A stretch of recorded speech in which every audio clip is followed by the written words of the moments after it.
Some doors are meant to stay closed, but the older we get, the harder it becomes to walk past them. Ione Farrow had spent her whole life guiding people through these Northern California woods, and now, at 67, she'd found something that made no sense. A weathered wooden door built right into the trunk of a massive redwood. No map showed it. No one in town would talk about it.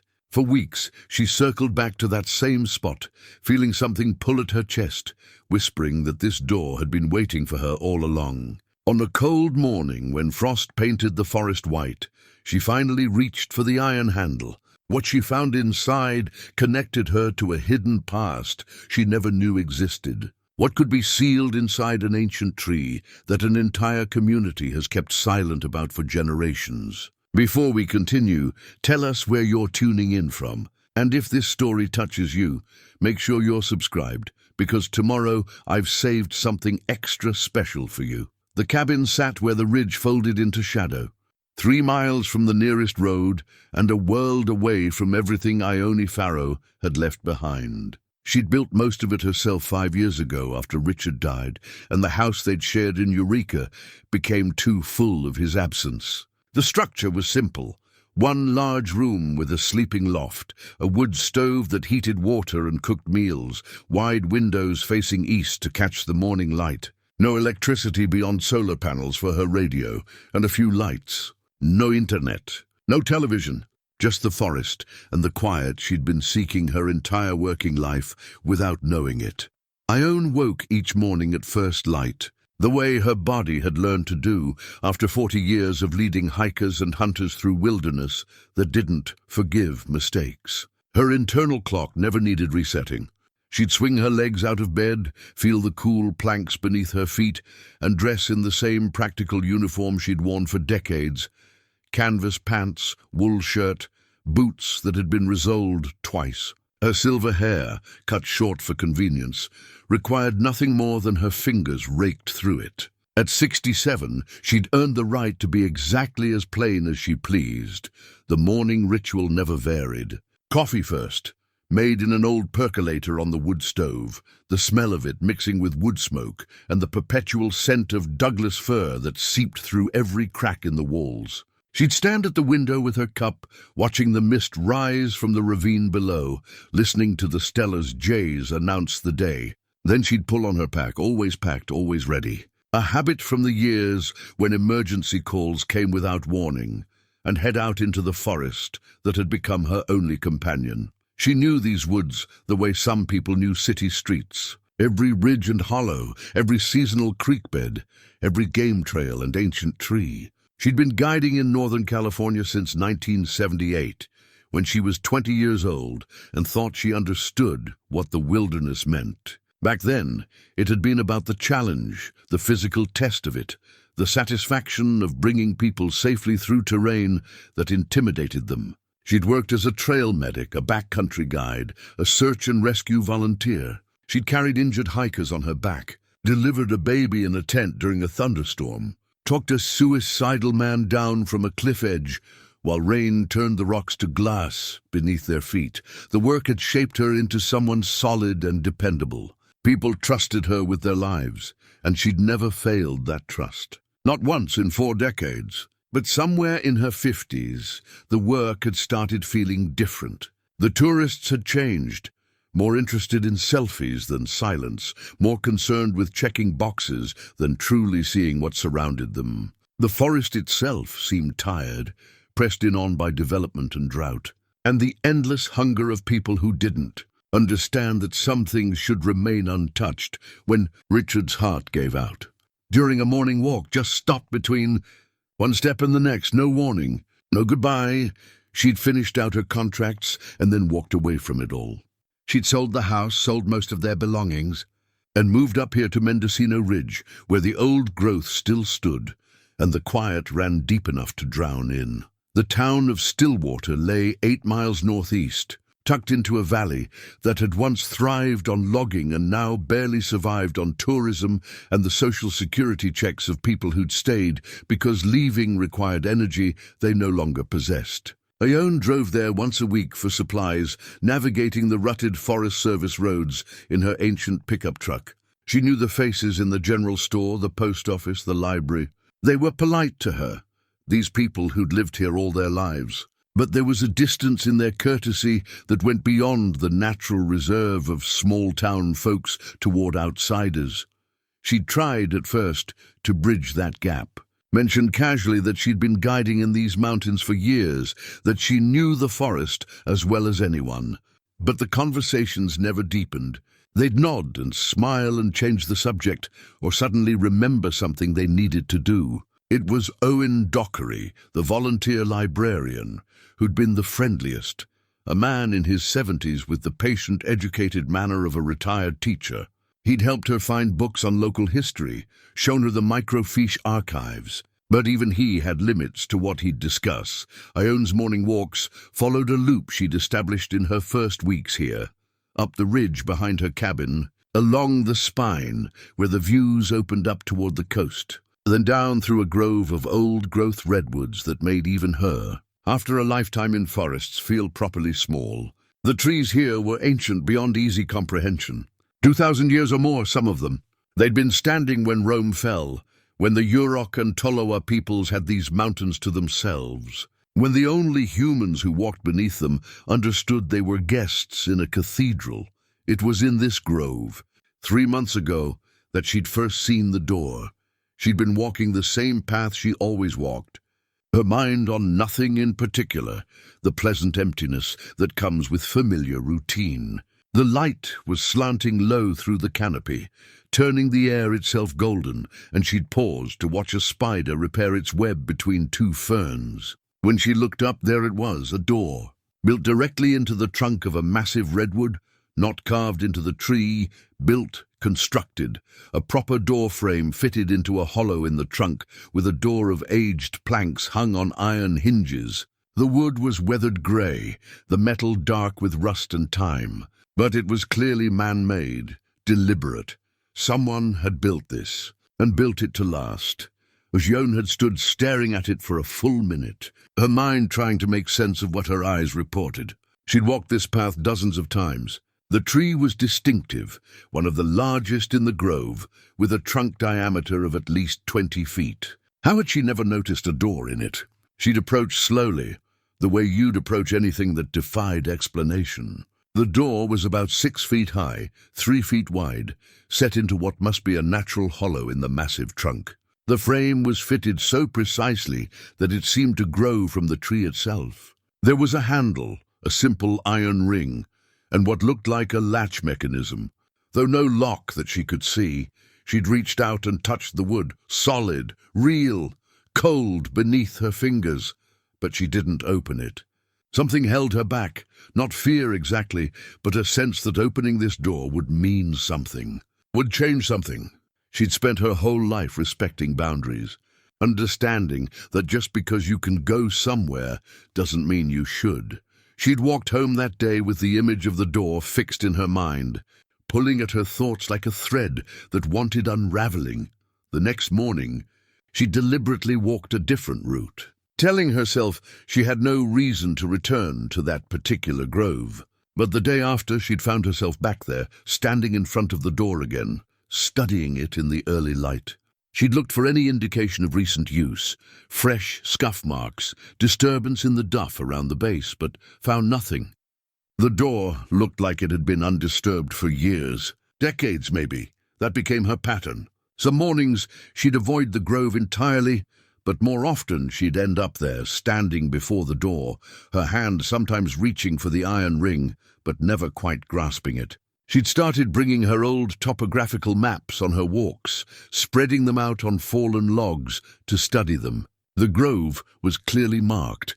It was on protected land, part of the old growth preservation area, but there was no indication of any structure, no symbol for a building or shelter, nothing. She'd asked about it carefully during one of her supply runs to Stillwater. Mentioned to the woman at the general store that she'd been exploring the old growth area, seeing some interesting things. The woman had smiled politely and rung up her purchases without comment. Owen at the library had been more responsive when she'd asked if there were any old structures in the forest, any historical sites she should know about. He'd shown her maps of defunct logging camps, the remains of a Depression-era CCC station. But when she'd described the grove's location more specifically, he'd gone quiet for a moment before suggesting she might be thinking of a different area. The silence around the door felt deliberate. People knew something, but no one was willing to speak of it, and so Ione had kept returning, morning after morning, feeling the pull of it grow stronger with each visit. She'd started having dreams about it, strange, fragmented dreams, where she opened the door and found her younger self standing on the other side, or Richard waiting with that puzzled smile he'd worn when he was trying to understand one of her moods. Once she'd dreamed the door opened onto a room full of old photographs, and she'd spent the whole dream searching through them for a face she couldn't quite remember. This morning, the morning everything would change, she woke to frost. The first real cold snap of December, the temperature dropping into the 20s overnight. She made her coffee and watched the sun turn the frozen landscape into something crystalline and new. The ice made everything seem sharper, more defined, as if the world had decided to reveal its true edges. She packed her usual kit: water, first aid supplies, fire starter, emergency blanket, the habits of preparedness ingrained too deep to abandon, and headed out into the cold. The frozen ground crunched beneath her boots. Her breath made clouds in the air. Above her, the sky was that particular shade of winter blue that promised the day would be clear and bright and merciless. She told herself she wasn't necessarily going to the grove. She'd walk and see where her feet took her. But of course she knew. She'd known since she woke up. Perhaps she'd known since the first time she'd seen the door, 3 months ago, that eventually there would come a morning when she'd stop resisting and simply reach for the handle. The grove was hushed under its mantle of frost, the huge trees standing silent as they'd stood for centuries. Her footsteps seemed too loud in the stillness. The door, when she reached it, looked exactly as it always had, weathered, patient, waiting. Ione stood before it and realized her heart was beating faster. She wasn't a woman given to flights of fancy or dramatic gestures. She'd lived her life by practicality and reason. But standing here, with the frost making lace patterns on the bark and the morning light slanting through the canopy, she felt the weight of something significant about to happen. She thought about Richard. Who would have told her to trust her instincts? She thought about all the people she'd guided through wilderness over the years. All the times she'd told them that sometimes you just have to take the next step and see where it leads. She reached out and grasped the iron ring. It was so cold it burned her palm. She turned it, felt the latch mechanism click and pulled. The door opened silently, swinging inward into darkness. A breath of air came from within. Not musty or dank, but cool and strangely fresh, carrying a scent of old wood and something else she couldn't identify. Metallic, perhaps, like brass that's been kept from tarnishing. Ione pulled her flashlight from her pack and stepped through the door into the hollow heart of the ancient tree. The space inside was larger than should have been possible. The hollow extended upward into darkness, the tree's heartwood carved away or rotted out long ago, leaving a chamber perhaps 8 feet in diameter. The walls were the tree's inner wood, smoothed by time or tools, the grain running vertical like the bars of a cage made of light and shadow.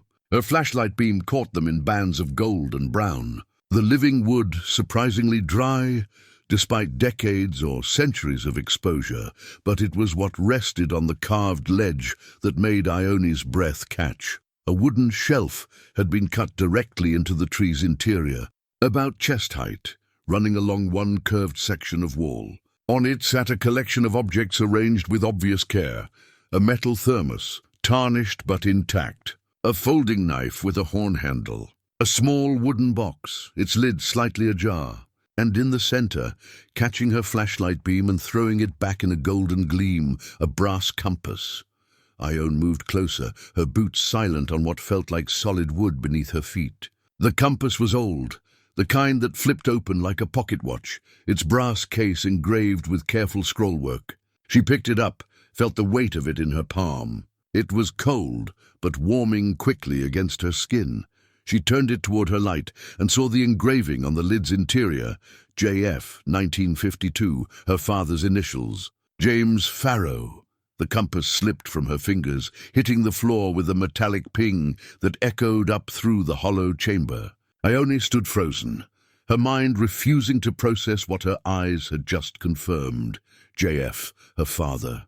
The man she'd never known, whose name she'd been told but whose face she'd never seen, whose existence had been a closed chapter in her mother's life that was never to be reopened.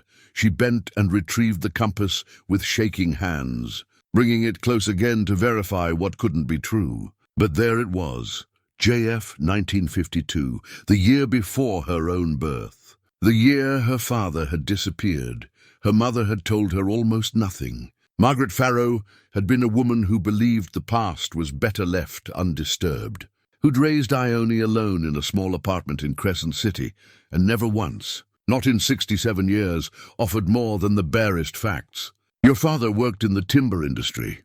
He disappeared in the mountains. His body was never found. I prefer not to speak of it. Even on her deathbed, Margaret had maintained that silence, squeezing Ione's hand, but offering nothing more than, "You're strong like he was. That's all you need to know." But here was his compass. Here, in a hollow tree in the forest where he'd vanished, preserved as if waiting for someone to find it. Ione's hands moved of their own accord, reaching for the other objects. The wooden box opened easily, revealing a collection of small items: buttons, a key, a silver dollar from 1950, a wedding ring. She lifted the ring and saw the inscription inside, M to J, always. Her mother's ring, her mother's promise, returned here to this strange hiding place for reasons Ione couldn't fathom. The thermos was empty, but pristine, as if the interior of the tree had protected everything from decay. The knife unfolded smoothly, its blade still holding an edge. These weren't items lost or abandoned in tragedy. They were arranged, placed deliberately, hidden with purpose. Ione's flashlight swept the chamber again, more carefully now. In the far curve of wall, she saw what she'd missed before. A narrow shelf holding 3 or 4 books, their spines facing inward. She crossed to them, her heart hammering so hard she could feel it in her throat. She pulled the first volume free and recognized it immediately as a journal, its leather cover water-stained but intact. She opened it to the first page and saw handwriting, careful, masculine, steady. James Farrow. January 1951. This record is kept for purposes of documentation and truth. Her father's journal. Her father's words. Ione sank to the floor, her back against the curved wall, and began to read. The entries started mundanely enough. Daily logs of work for the Stillwater Timber Company. Trees marked, measurements taken, equipment maintained. James Farrow had been a timber cruiser, she learned, one of the men who went ahead of the logging crews to survey the forest and identify which trees would be taken. It was skilled work requiring both technical knowledge and an understanding of the forest that went beyond mere numbers. But within a few pages, the tone shifted. February 1951. 3 more men transferred out this month. Company says they requested reassignment. Nobody believes it. Something is wrong in the Upper Grove. March 1951. Found markings on the old trees today. Not blazes, something else. Symbols that look indigenous. Asked Henshaw about them and he told me to mind my business. Since when is understanding the forest not our business? April 1951. Met with a Yurok elder today. Woman named Violet Maka. She told me the grove we're set to log is protected ground, sacred. Said the trees there are part of something older than we understand. Company knows this, she said. They were told years ago. They don't care. May 1951. They're moving the operation up. Next month we start cutting the Upper Grove. I've tried talking to Henshaw, to Voss, to anyone who'll listen. There's something under that ground. Groundwater survey shows contamination risk, foundation instability. We have no business taking those trees. But the company's pushing hard. There's money in old growth, and money drowns out every other kind of sense. Ione read faster, the cold seeping into her bones, forgotten as her father's voice came alive through the decades. He documented everything. The company's disregard for safety protocols, the mysterious illnesses affecting some of the workers, the equipment that malfunctioned in ways that couldn't be explained. And running through it all, references to the grove itself, the way sounds carried strangely there, how men reported feeling watched, the trees that seemed to lean toward you when you weren't looking directly at them. June 1951. Found what they're hiding. Buried it myself 3 months before I arrived. Industrial waste from the pulp process. Chemicals, heavy metals, creosote. They dug pits in the upper grove and filled them, then covered it all up. The survey maps show it clear as day. They knew the ground was unstable, knew there was underground water flow. They contaminated the aquifer deliberately because it was cheaper than proper disposal. And now they want to log the evidence.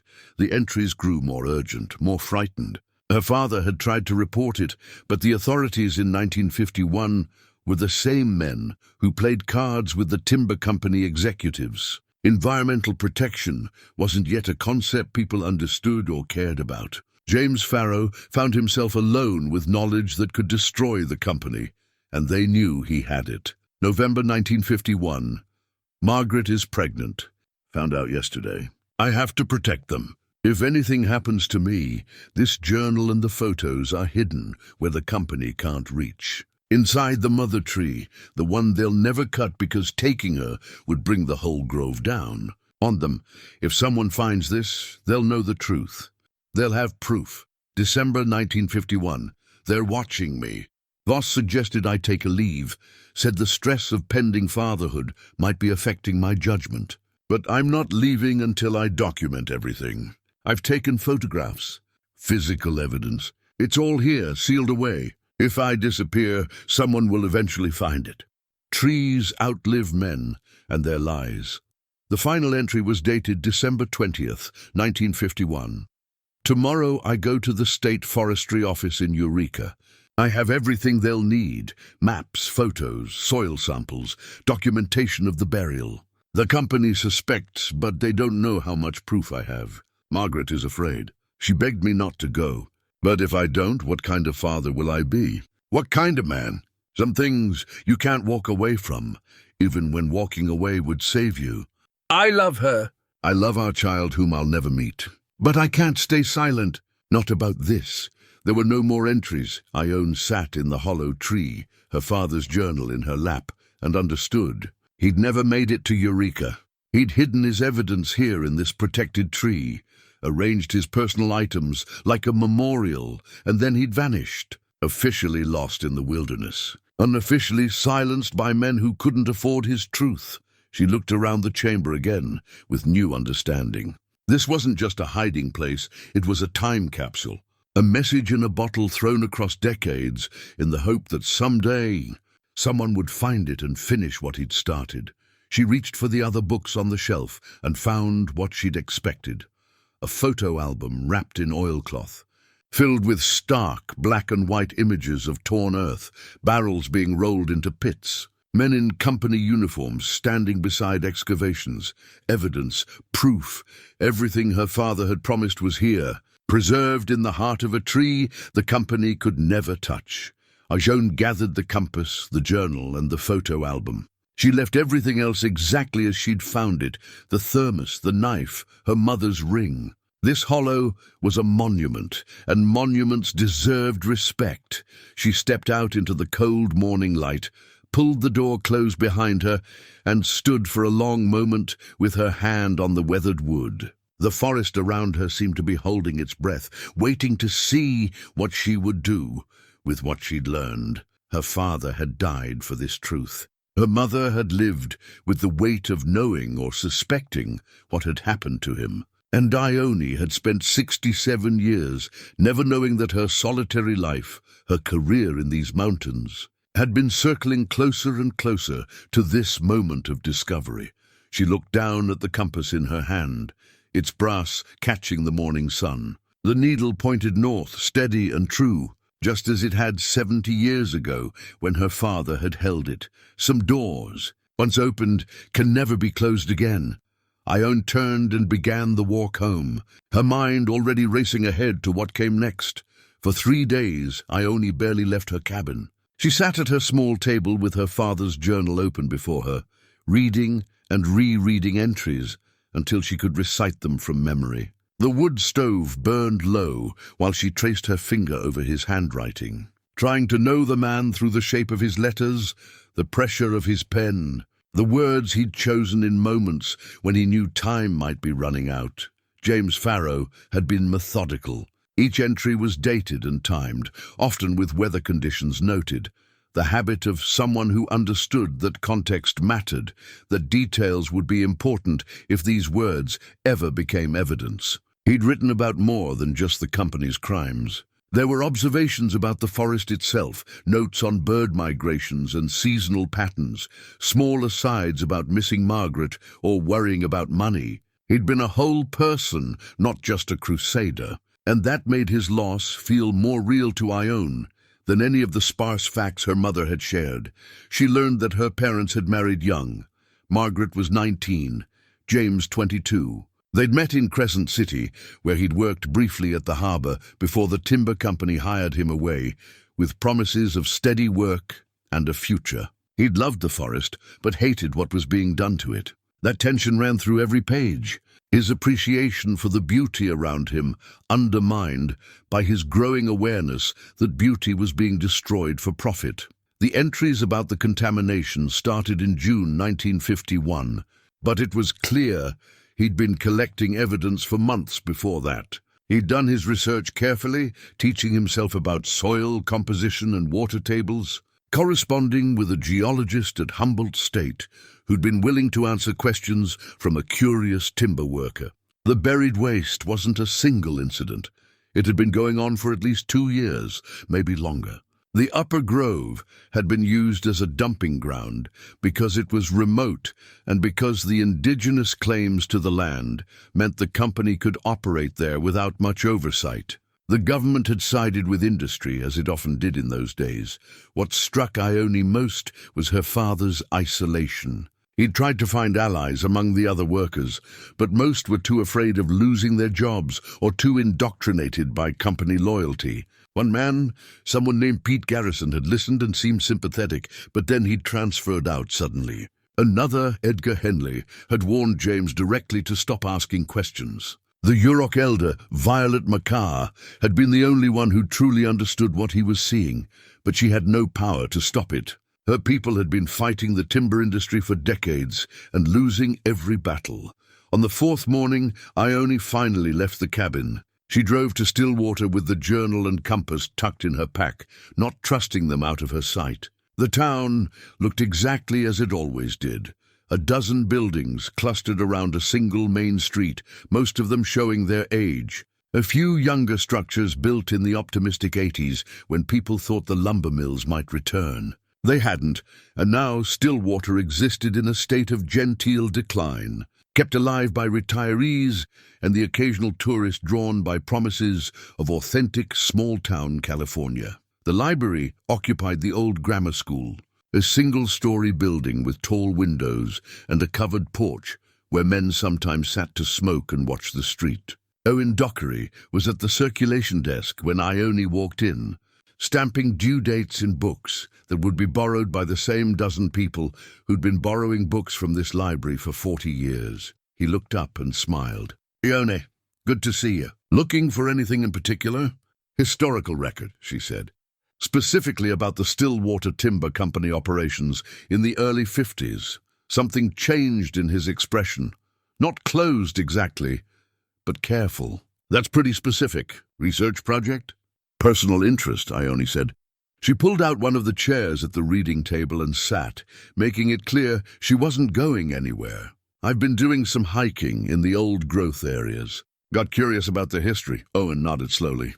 He was a tall man, slightly stooped with age, wearing the kind of cardigan that suggested a lifetime of indoor work. "We've got some materials. Most of the company records were lost when the office burned in '63. But there are newspapers, some county documents." He brought her 3 boxes of materials, setting them down with the reverence librarians reserve for anything old and fragile. Then he hesitated, his hand still resting on the top box. "You know, most folks don't ask about that period. The timber days. It's not that people don't remember, it's more that they'd rather not. Why is that? Ione asked. Owen glanced toward the door as if checking they were alone. They were. The library on a Tuesday morning in December saw little traffic. Because it ended badly. The company pulled out fast, left a lot of people without work or hope. Some of the men who worked there, well, some of them didn't come home. Accidents mostly. Dangerous work, logging. But there were other disappearances too. Men who just vanished. The official line was they'd left for other jobs, but their families knew better, like James Farrow, Ione said quietly. Owen's eyes widened slightly. You know about James Farrow? He was my father. The silence that followed felt enormous. Owen sank into the chair across from her, his face going through several expressions before settling on something like sympathy mixed with resignation. I didn't know he had a daughter. He didn't. Not that he ever knew. My mother was pregnant when he disappeared. Owen nodded slowly. Margaret, I remember her. She left town right after, went to Crescent City, I think. Never came back. She died 5 years ago, Ione said. Never told me much about him. But I've been finding things, learning things. I see. Owen folded his hands on the table.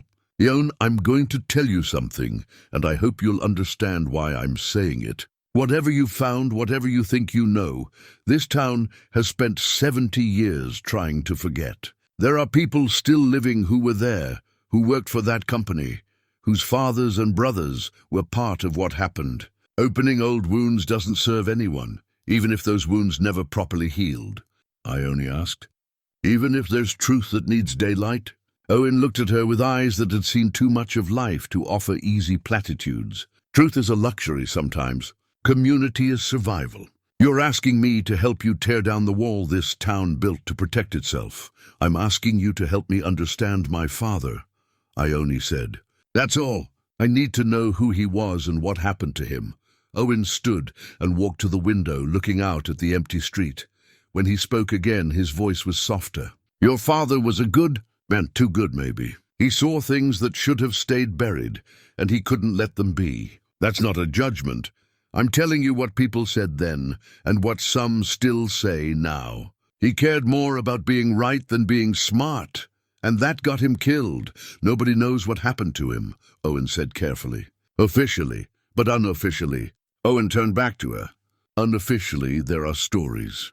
Men who heard things, saw things. Your father went into the forest one day and never came out. Search parties looked for weeks but found nothing. The company said he must have fallen, gotten hurt, succumbed to exposure.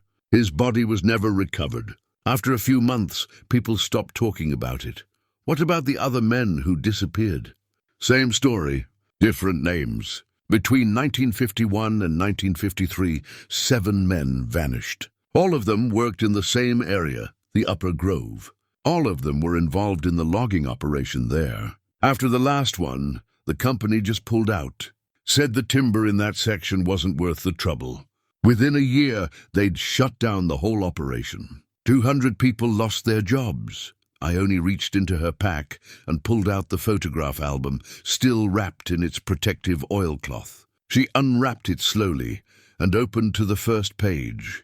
Images of excavations, of barrels being buried, of men's faces caught in the act of concealment. Owen looked at the photographs and closed his eyes. Where did you find these? Where he left them. Hidden somewhere the company couldn't reach, and now you want to what? Expose it all? 70 years later. I want to understand, Ione said. I need to know why my father died. What was worth his life? Owen sat back down heavily. It was contamination, industrial waste. The company buried it in the Upper Grove because the ground there was already unstable. Indigenous burial sites, underground water, soil composition that made it too risky to log safely. They knew if they buried the waste and logged the area fast, they could destroy the evidence and make money doing it. Your father discovered what they'd done and was going to report it. That's what cost him his life, not the forest, not an accident. Someone made sure he never made it to the authorities. Someone in the company, or someone the company hired, Owen said. There were rumors, private security, men who came in from outside and left just as quickly.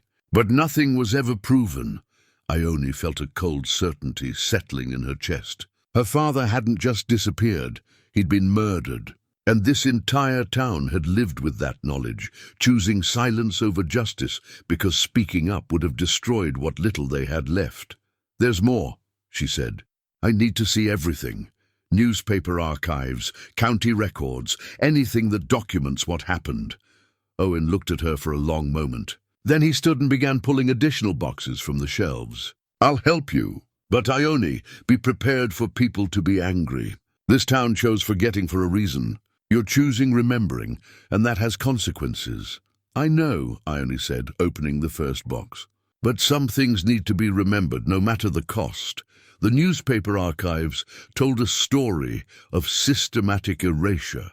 Ione spent hours at the microfiche reader, her eyes straining in the dim light as she scrolled through the still water. Gazette from 1951 to 1953. The first mention of James Farrow's disappearance was brief. Four-line notice on page 6 dated December 28, 1951. Local timber worker, James Farrow, 25, reported missing after failing to return from routine survey work. Search efforts ongoing. 2 weeks later, another small article. Search for missing logger continues. No details, no interviews with family or co-workers, nothing that might draw attention or sympathy. And then, by mid-January 1952, nothing at all. James Farrow simply vanished from the public record as thoroughly as he'd vanished from the forest, but it was the timber company ledgers that revealed the real story. Owen had been reluctant to show them to her. They were kept in a locked cabinet, part of county records transferred when the company dissolved. The pages were yellowed and brittle, filled with columns of names, dates, wages paid, and hours worked.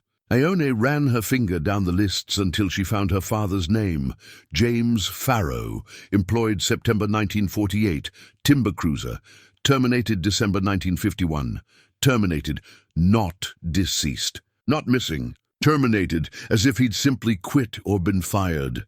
She kept searching and found the pattern Owen had mentioned. Between March 1951 and August 1953, 7 names appeared and then disappeared from the ledgers, all with the same notation: terminated, relocated. But several of those names she recognized from the local cemetery, men who'd been buried in still water, men who'd never relocated anywhere except into the ground. They falsified the records, she said, looking up at Owen, who sat across the reading table, watching her work. "Made it look like these men left voluntarily. The company owned this town," Owen said. "Owned the newspaper, employed the sheriff, paid the doctor's salary. They controlled the narrative completely. If they said a man relocated, who was going to contradict them? The wives and mothers who had no income without company support. The other workers who knew they could be next if they spoke up. I only found a folder marked Incident Reports 1951, 1952 and opened it. The reports inside were sparse and clinical. Equipment malfunctions, minor injuries, one logging accident that had killed a man when a cable snapped.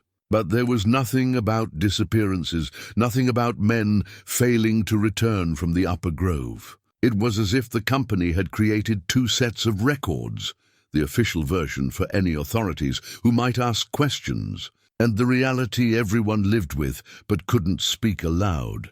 She pulled out the geological survey map Owen had mentioned, spreading it carefully on the table. The Upper Grove area was clearly marked, and there, in faded red ink, was a notation that made her stomach tighten.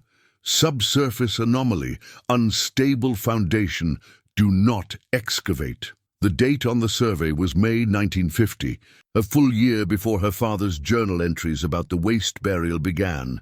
They knew, she said, her voice flat with anger. They had this survey done, were specifically warned not to dig there, and they did it anyway.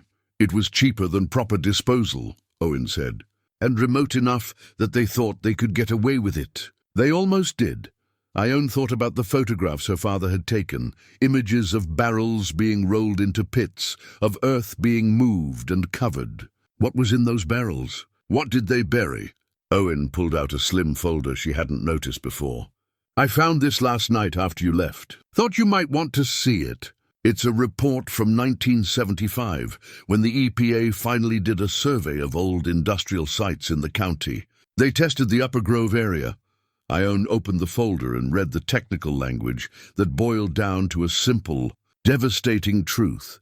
The groundwater near the old-growth grove showed elevated levels of heavy metals, creosote, and other industrial contaminants consistent with waste from timber processing. The report recommended further investigation and potential remediation. At the bottom, stamped in red ink, "Case closed, responsible party defunct, no further action."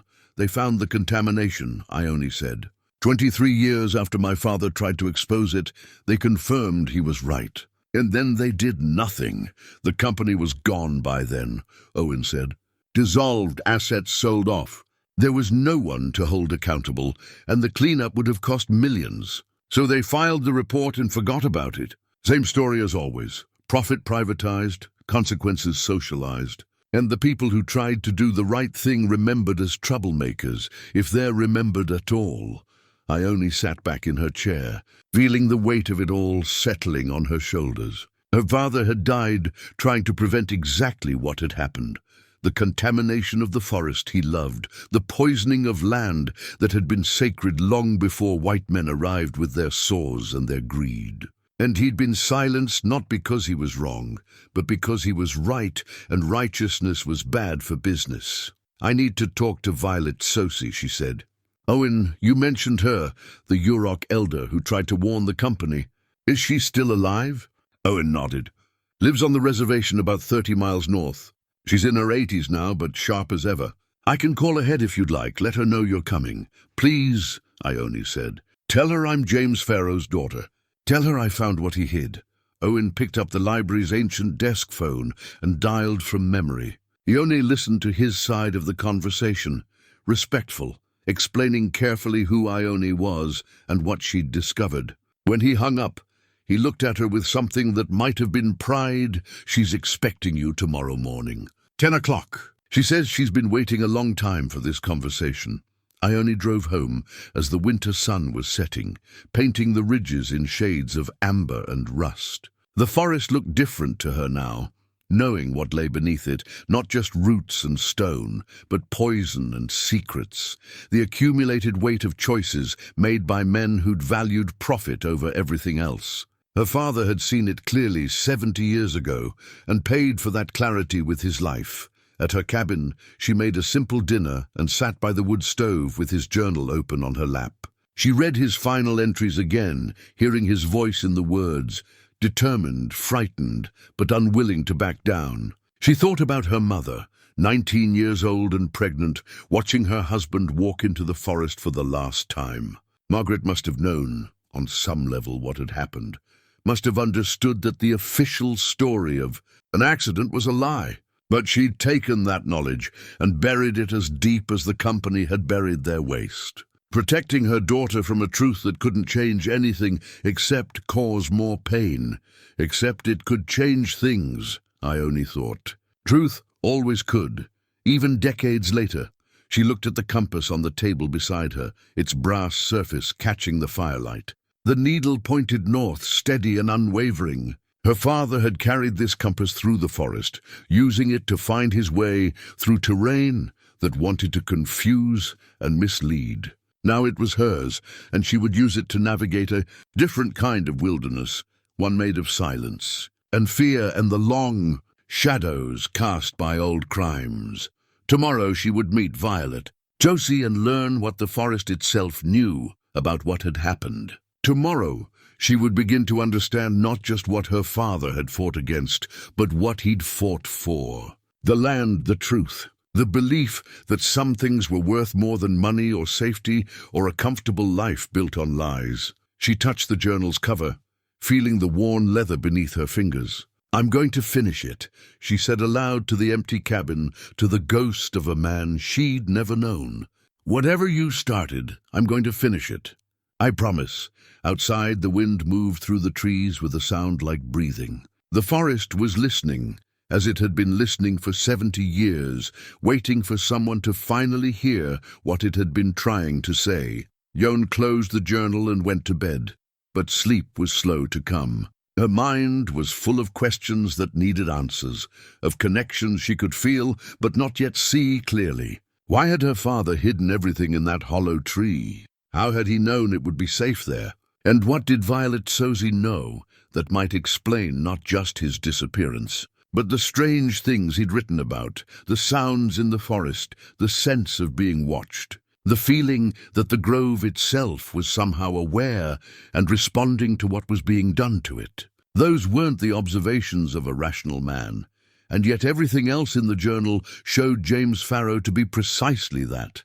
Rational, methodical, grounded, in fact. So either the stress had affected his perceptions, or there was something about the upper grove that defied rational explanation, something that had protected his evidence for 7 decades, something that had, perhaps, protected him in the only way it could, by taking him into itself and keeping him safe from the men who would have destroyed him along with the truth he carried. She thought about the hollow tree, the door built into its heart. Who had built that door? When? And had her father known about it before he needed a hiding place? Or had he discovered it the same way she had, drawn to it by something he couldn't name, pulled by a current older than understanding? Tomorrow, she hoped, some of these questions would have answers. Tomorrow, she would meet the woman who tried to save her father and failed, and together they would decide what came next. The compass on the bedside table gleamed faintly in the darkness, its needle invisible but still pointing true, still showing the way forward even when the path was hidden in shadow. The Yurok reservation stretched along the river valley, a patchwork of modest homes and older structures that spoke of a people who'd survived everything the modern world had thrown at them and were still here, still holding on to what remained of their ancestral lands. Ione drove slowly through the community, following Owen's directions to a small house set back from the main road, surrounded by a garden that even in December showed signs of careful tending. Violet Sosie was waiting on the porch, wrapped in a blanket, despite the relative warmth of the morning. She was smaller than Ione had expected, her face creased with age, but her dark eyes bright and assessing as Ione climbed out of her truck. "You have his eyes," Violet said as Ione approached. "James had eyes that saw too much. Looks like you inherited that along with his name." "Thank you for seeing me," Ione said. Violet gestured to the chair beside her. "Sit, tell me what you found." Ione sat and pulled out the journal, handing it to Violet with careful reverence. The old woman took it, opened to a page at random, and read silently for a moment. When she looked up, there were tears in her eyes. "He was a good man," she said. "One of the few who listened when we tried to tell them the truth. Most of the timber workers, they thought we were primitive, superstitious. They didn't understand that what we knew came from centuries of observation, of living with the land instead of trying to conquer it. He wrote about you," Ione said. "About the warnings you gave, about the sacred nature of the grove." Violet nodded. "My grandfather was a spiritual leader. He knew those trees the way you know the members of your own family. Each one had a name, a history, a purpose. The grove your father tried to protect, we call it the Breathing Grove. The trees there are more than 2,000 years old, and their roots run so deep they touch the old waters beneath the mountain. When the wind moves through them, you can hear the earth itself breathing." She paused, looking out at the garden. "The timber company came with papers saying they owned the land. Papers signed by men who had no right to sell what was never theirs to own. We protested, filed complaints, tried every legal avenue we could find. But this was 1950, and indigenous voices carried no weight against white men with money. They cut the trees anyway, despite knowing what they were destroying. They did more than cut trees," Ione said. "They buried industrial waste there, contaminated the groundwater." Violet's face hardened. "We knew something was wrong. The animals started avoiding the area. Plants that had grown there for generations stopped flowering. The water that fed the creek began to smell wrong, taste bitter.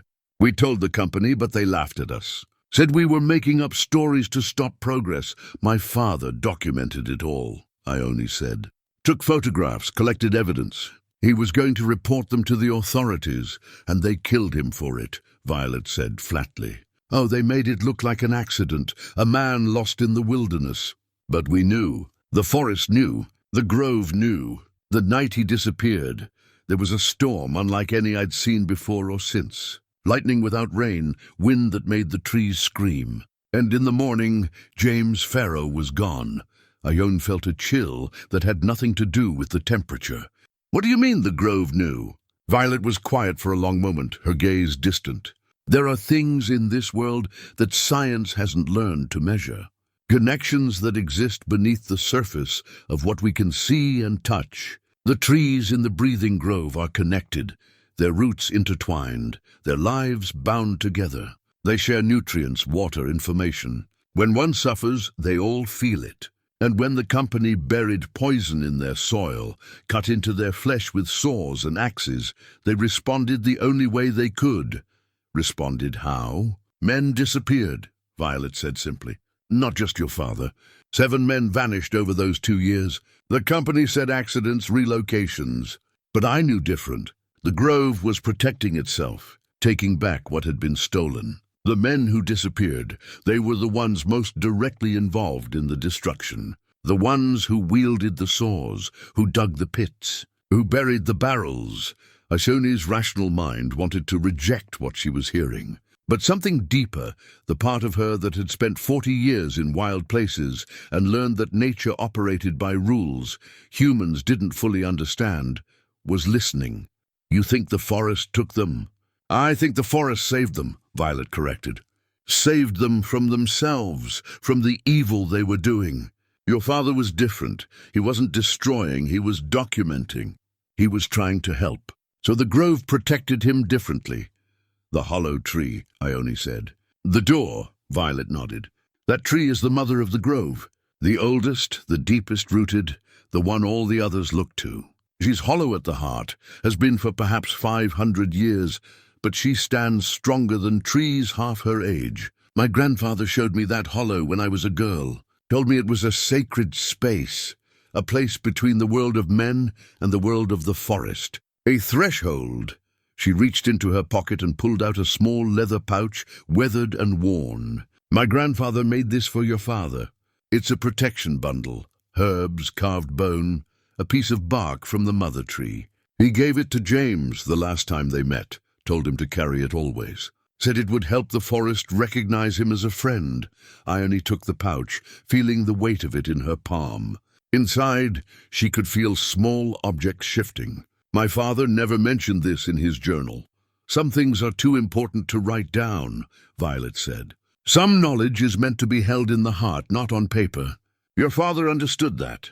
He trusted my grandfather's wisdom, even though it contradicted everything his modern education had taught him. That's why the grove allowed him to hide his evidence there. Why it kept those documents safe for 70 years, while the rain and the rot destroyed everything else the timber company left behind.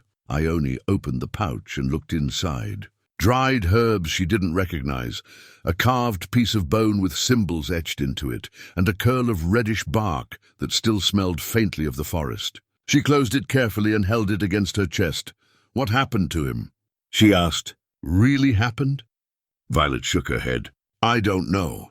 Nobody does. He went into the grove one morning and never came out. We searched. My grandfather, my uncles, others from the tribe. We found no body, no signs of struggle, nothing. It was as if he'd simply stepped through that threshold and kept walking into a place we couldn't follow. You think he's still there? Ione said. It wasn't a question. I think the grove took him into itself, Violet said. Protected him the only way it could, by making him part of it. His body is feeding those trees now, becoming part of their strength. His spirit, she paused, his spirit has been waiting for someone to come who could finish what he started.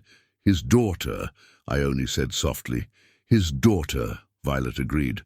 The child he never met, grown into a woman who knows the forest as well as he did. Who has the same eyes that see too much, the same heart that can't ignore injustice. The grove has been waiting for you, Ione, calling you. That's why you moved here, why you found that door, why you couldn't stop yourself from opening it. The forest knows its own.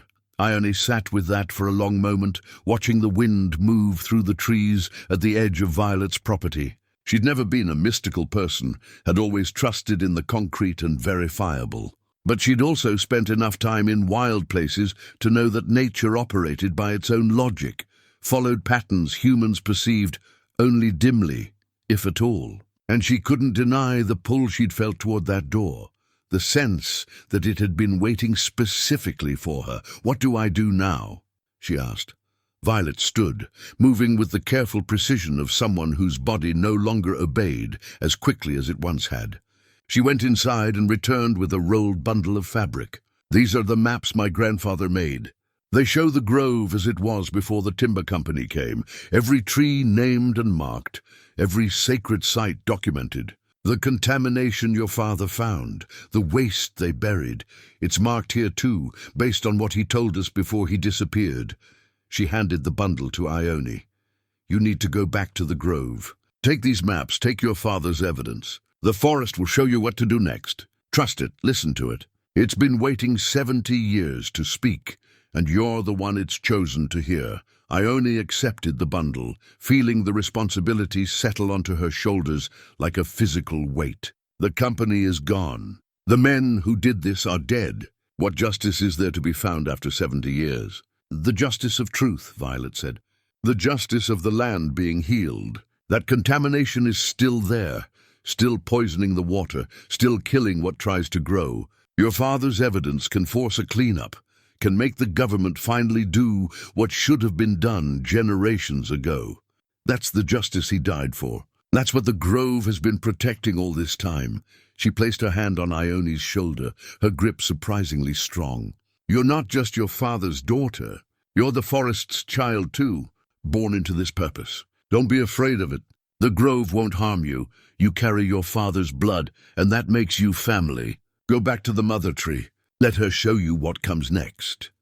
Ione left the reservation with the protection bundle in her pocket and Violet's maps on the seat beside her, her mind struggling to reconcile what she'd heard with what she'd always believed about how the world worked. But as she drove back through the forest towards Stillwater, she couldn't shake the feeling that everything Violet had said was true, in ways that transcended simple fact or fancy. The trees seemed to lean toward her as she passed, their branches reaching like arms in welcome or warning. The winter sunlight filtered through in shafts that looked almost solid, as if she could reach out and touch them. And somewhere ahead, in a grove she'd walked through dozens of times, a door waited in the heart of an ancient tree, guarding secrets that had been kept for 7 decades, waiting for her to come home. Joan returned to the library the next morning with a new sense of purpose. Owen looked up from his desk as she entered, reading glasses perched on his nose, a stack of aging periodicals waiting to be catalogued. "How did it go with Violet?" he asked. "She gave me maps," Ione said, spreading Violet's grandfather's charts across the reading table.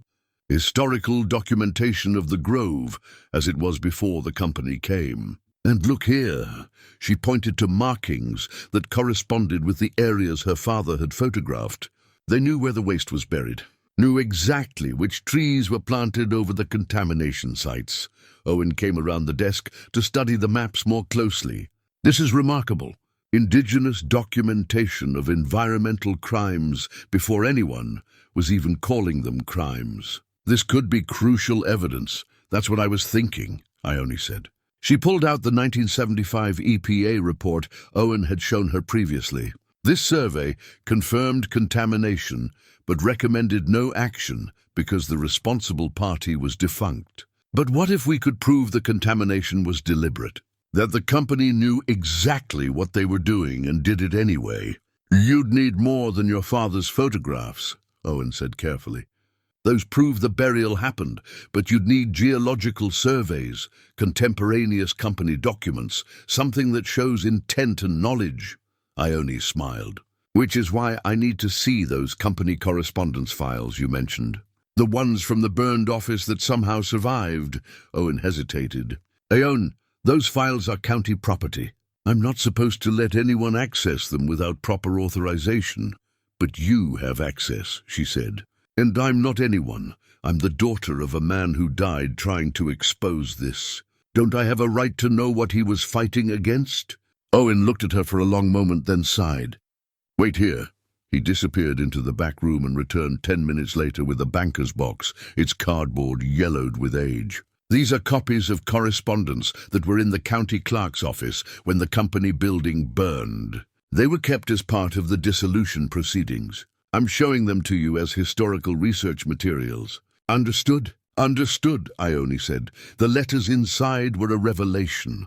Memos between company executives discussing the disposal situation and the indigenous problem.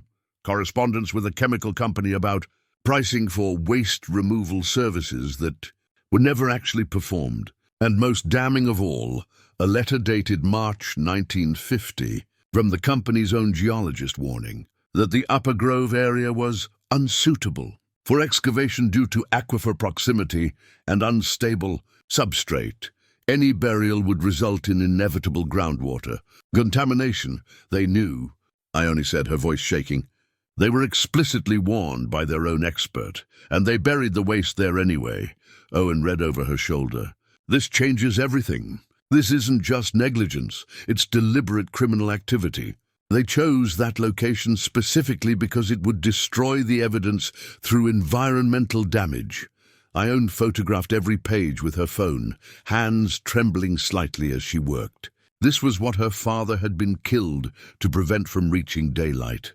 This was the truth that 7 men had died protecting or been silenced for threatening to expose. And now it was in her hands, preserved by a chain of coincidences that felt less like luck and more like destiny. She found another document near the bottom of the box, a geological survey map dated April 1951, more detailed than the one she'd seen before. This one showed not just the contamination site, but also underground water flows, seismic fault lines, and what was labeled as indigenous cultural sites, excavation prohibited by federal treaty. They violated federal law, she said, pointing to the notation.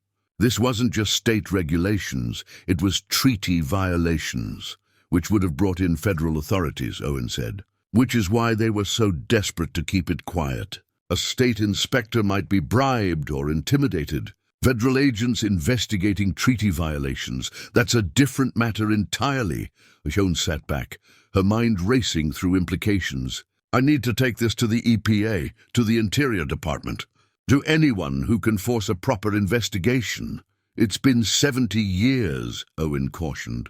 The company is gone. The responsible parties are dead. What practical outcome can you achieve?" "Clean up," Ione said immediately. "That contamination is still there, still leaching into the groundwater, still damaging the ecosystem. With this evidence, I can force the government to remediate the site. And I can clear my father's name, show that he wasn't just a troublemaker or a man who got lost in the woods. He was a whistleblower who died trying to prevent exactly what happened." Owen nodded slowly. "That's worth doing. But Ione, you need to understand, once you make this public, there's no taking it back. This town has built its peace on selective forgetting. You'll be forcing people to confront their parents' and grandparents' complicity. Some won't forgive you for it, I know," Ione said. "But I didn't come here for forgiveness. I came here for truth." She spent the rest of the day making copies, documenting everything, building a case that would be undeniable. As she worked, her phone buzzed with a text from an unknown number. "This is Violet. Come to the Grove at sunset. Bring everything." "It's time." Ione looked at Owen. "I have to go. Be careful," he said. "The forest at sunset, it's when the boundaries get thin, when you can see things clearly that stay hidden in brighter light." She packed everything carefully, her father's journal and photographs, the company correspondence, the geological surveys, Violet's maps, and the protection bundle. As she drove toward the grove, the winter sun was already sinking toward the horizon, painting the sky in shades of amber and blood orange. Violet was waiting at the trailhead, wrapped in a heavy coat, leaning on a walking stick. "I knew you'd find what you needed," she said. "The forest has a way of revealing truth to those ready to see it. How did you know to meet me here?" Ione asked. Violet smiled. The same way I knew you'd open that door when you did. The same way your father knew where to hide his evidence. The grove speaks to those who listen. Come, it's time you understood what you're really protecting." They walked in silence through the darkening forest, the trail familiar to Ione's feet, even as shadows deepened around them. The temperature was dropping quickly, and their breath formed clouds in the air. Above them, the first stars were beginning to appear through gaps in the canopy. When they reached the mother tree, with its mysterious door, Violet stopped and placed her hand on the weathered wood. "Your father stood here 70 years ago and made a choice. He could have walked away, kept his job, raised his daughter in safety, but he chose truth instead, knowing it would cost him everything." "And it did," Ione said quietly. "Did it?" Violet asked. "Or did it give him something more valuable than years? Purpose, meaning, the knowledge that he stood for something that mattered. And now that purpose has passed to you, along with his blood and his eyes that see too much." She opened the pouch at her belt and pulled out a small clay jar. "This is water from the sacred spring that feeds the grove. My grandfather blessed it the night before your father disappeared. He said someday James's daughter would need it to complete what he started." Violet opened the jar and poured the water in a circle around the base of the tree. Speaking in Yurok, words Ione didn't understand, but felt in her chest like the beat of a second heart. When the circle was complete, she turned to Ione.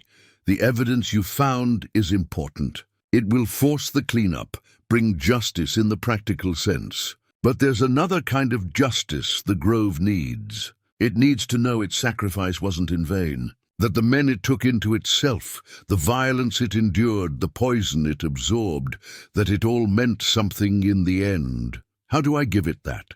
Ione asked. Violet placed her hand over Ione's heart. "By being here, by bearing witness, by promising that when the cleanup comes, when the poison is finally drawn from its roots, you'll be there to see it. The grove took your father to protect him and to protect what he knew.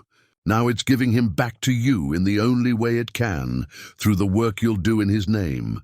Ione felt tears on her cheeks, surprising herself. She wasn't a woman who cried easily, but standing here in the gathering dark, with Violet's hand over her heart and her father's evidence in her pack, she felt something breaking open inside her. Grief she'd never properly felt for a father she'd never known. Pride in the man he'd been, and a fierce determination to finish what he'd started, no matter what it cost. "I promise," she said. "I'll see this through. I'll make sure the forest heals." Violet nodded and stepped back.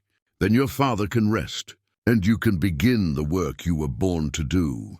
They walked back through the darkening forest together, two women bound by history and purpose, by loss and determination. Behind them, the mother tree stood silent and strong, its hollow heart still guarding secrets, still keeping faith with a promise made 70 years ago. The door remained closed, but Ione knew she would return. When the time came, when the evidence was presented and the authorities finally acted, she would be here to witness it, to stand as her father had stood, choosing truth over comfort, justice over silence.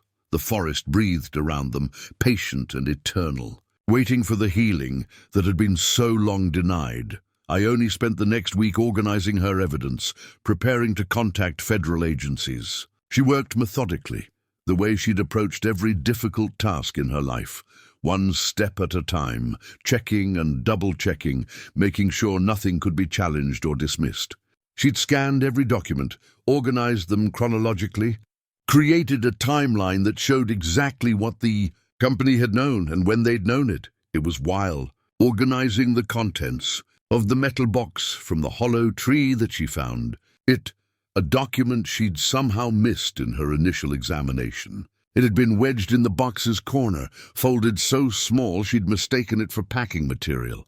It was a birth certificate. Her birth certificate. She unfolded it carefully, expecting to see what she'd always known. Ione Margaret Farrow, born December 15th, 1957, to Margaret Farrow and James Farrow, deceased. But as she smoothed the creases and held it to the light, her hands went still. There was a second certificate attached to the first, with a rusted paper clip. Baby girl Farrow, Born December 18, 1957. Mother, Margaret Farrow. Father, James Farrow, deceased. Status, deceased. Birth complications. Ione stared at the document, her mind struggling to process what her eyes were showing her. A second baby, born 3 days after her. Her twin sister, a sister she'd never known existed. The room seemed to tilt around her. She sat down heavily, both certificates trembling in her hands. Why had her mother never mentioned this? Why had this certificate been hidden in her father's box, alongside his evidence and his compass? She examined the second certificate more closely. The birth date was December 18th, but something about it looked wrong. The signature at the bottom read Dr. Sarah Kemper, not Dr. Heinrich Voss, who had signed Ione's certificate and who she knew had been the company doctor in 1957. And the stamp was from a different hospital, not Stillwater Clinic, but Mercy Haven Hospital in Eureka. Ione grabbed her laptop and searched for Dr. Sarah Kemper.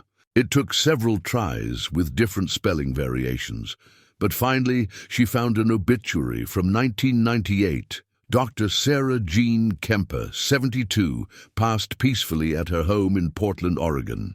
A dedicated physician who spent her career in obstetrics, Dr. Kemper was known for her compassion and her fierce advocacy for mothers and children. She volunteered extensively with adoption services and was instrumental in placing dozens of infants with loving families. She is survived by her partner of 40 years, Mary Chen, and countless families whose lives she touched. Adoption services, placing infants with families. Ione's heart began to race. The certificate said deceased, but what if that was a lie? What if her sister hadn't died at all, but had been given up for adoption, and the death certificate was created to close the record? But why would her mother do that? Why give up one twin and keep the other? She thought about the contamination, about what Violet had said, that several children had been born sick after 1952, after the groundwater had been poisoned. She pulled out the EPA report again and read more carefully. The contamination had included heavy metals and industrial solvents known to cause birth defects and developmental problems. Women who lived in Stillwater, who drank the well water and cooked with it and bathed in it, had been exposed for years. Her mother had worked at the company office, would have been there throughout her pregnancy, would have been drinking contaminated water, breathing contaminated air, exposed daily to the source of the poison. What if one of the twins had been born sick? What if Margaret, 19 years old and alone and poor, had been faced with an impossible choice? Keep a sick baby she couldn't afford to treat, or let a compassionate doctor find her a family that could provide the care she needed? Ione picked up her phone and called Owen at the library. "Owen, I need your help. I'm looking for records of a Dr. Heinrich Voss, the company doctor in the 50s. Specifically, I need to know if there were any reports of birth defects or infant illnesses in children born in Stillwater between 1952 and 1958. There was a long pause. "Ione, what's this about, please?" "It's important." Another pause, then. "Come to the library. There's something I think you need to see." 20 minutes later, Ione was sitting at the reading table while Owen laid out a series of documents he'd kept in a locked drawer. "I didn't show you these before because they contain medical information, protected even after all these years. But given what you've just asked me, the documents were hospital records from Stillwater Clinic, dated 1953 through 1958.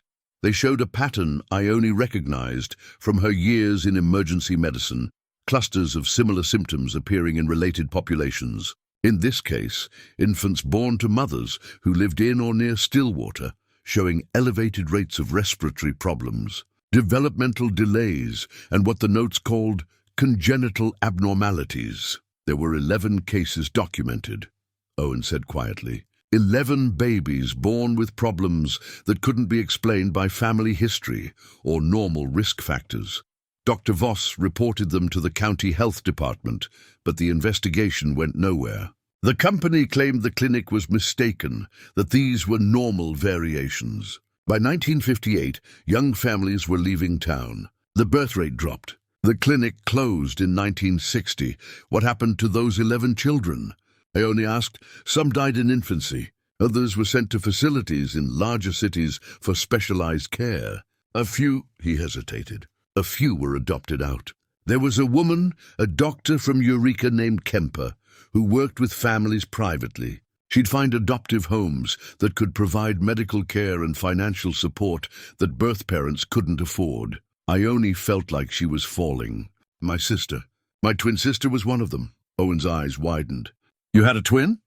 Ione showed him the certificates. Owen studied them, his librarian's eye catching the details.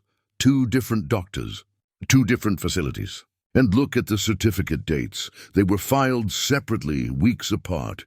Your birth was registered immediately. Your sister's wasn't registered until January 1958, over a month after she was supposedly born. Because she was being placed for adoption, Ione said. Dr. Kemper was covering the trail, making it look like the baby died, so there'd be no questions, no one searching. It was probably meant as kindness, Owen said gently. Your mother was alone, poor, grieving. If your sister was born with medical problems your mother couldn't address, Dr. Kemper may have offered what seemed like the only solution. A family that could pay for treatments, provide a life your mother couldn't give her. Ione thought about her childhood. Her mother working 2 jobs, the tiny apartment they'd shared, the years of just scraping by. What would it have been like with 2 children? With a sick child needing constant medical care? My mother made an impossible choice, she said quietly, and never told me because she couldn't bear to, or because she was protecting you, Owen suggested. From guilt, from grief, from the knowledge that you had a sister somewhere you could never find, but maybe she could find her now. Ione spent the next 3 days in a frenzy of research. She contacted the Oregon State Archives, explaining she was searching for adoption records related to her family. She hired a private investigator who specialized in closed adoptions. She combed through databases of birth records, looking for any girl born in December 1957 in Northern California who might have been adopted. The breakthrough came from an unexpected source. The investigator found a record of a Mercy Haven hospital admission for baby girl F in December 1957, transferred from Stillwater Clinic for specialized care. From there, he traced adoption records that had been unsealed in 2014, when Oregon changed its laws. The baby had been adopted by a family named Chen, who'd renamed her Lily. Lily Farrow had become Lily Chen. The investigator found her current address in Ashland, Oregon, just 200 miles away. She was 67 years old, unmarried, and according to public records, worked as a botanical consultant specializing in old-growth forest restoration. Ione sat with that information for a full day, trying to process it. Her twin sister was alive, had been alive all this time, living a parallel life just a few hours away. Working in forests, just like Ione, drawn to the same wild places that had drawn their father and now drew Ione herself. Was it coincidence? Or was it something deeper, blood calling to blood, shared DNA creating shared passions? And what was she supposed to do with this knowledge? Her sister didn't know she existed, didn't know she'd been adopted based on what the investigator had learned. The Chen family had never told her. She'd lived 67 years believing she was an only child, that her birth parents had died young, that she had no living family.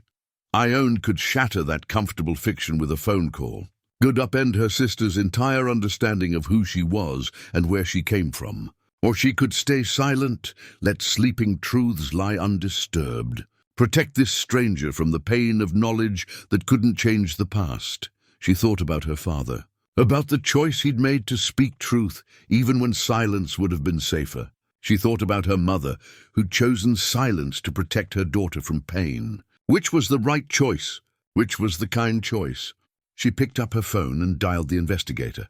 I need you to verify something. Is Lily Chen aware she was adopted? 2 hours later, he called back. I spoke with a neighbor who's known her for years. According to them, Lily has always known she was adopted, but was told both birth parents died young. The Chen family never revealed any details beyond that, so her sister knew she'd been adopted, but didn't know the truth. Didn't know she had a twin.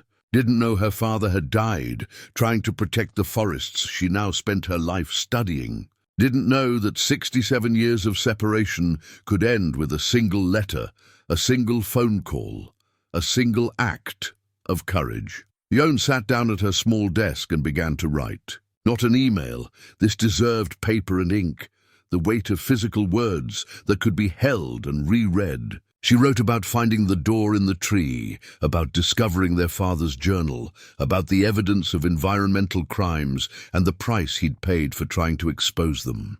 She wrote about the twin birth certificates, about the contamination that had likely caused their mother to make an impossible choice. She wrote about herself, 40 years of wilderness work, a life lived in solitude, the sense of something always missing that she'd never been able to name. And she wrote about Lily's own career, the strange parallel of their lives, the way they'd both been drawn to forests without knowing it was their father's legacy calling them home. When she finished, she enclosed copies of the birth certificates, a photograph from their father's collection showing him standing beside a massive redwood, and her phone number with a simple note, "Call me when you're ready. Or don't. Either way, I wanted you to know you're not alone." You never were. She mailed the letter before she could talk herself out of it, sending it certified mail so she'd know it had been received. Then she waited. The wait was agony. Days passed with no response.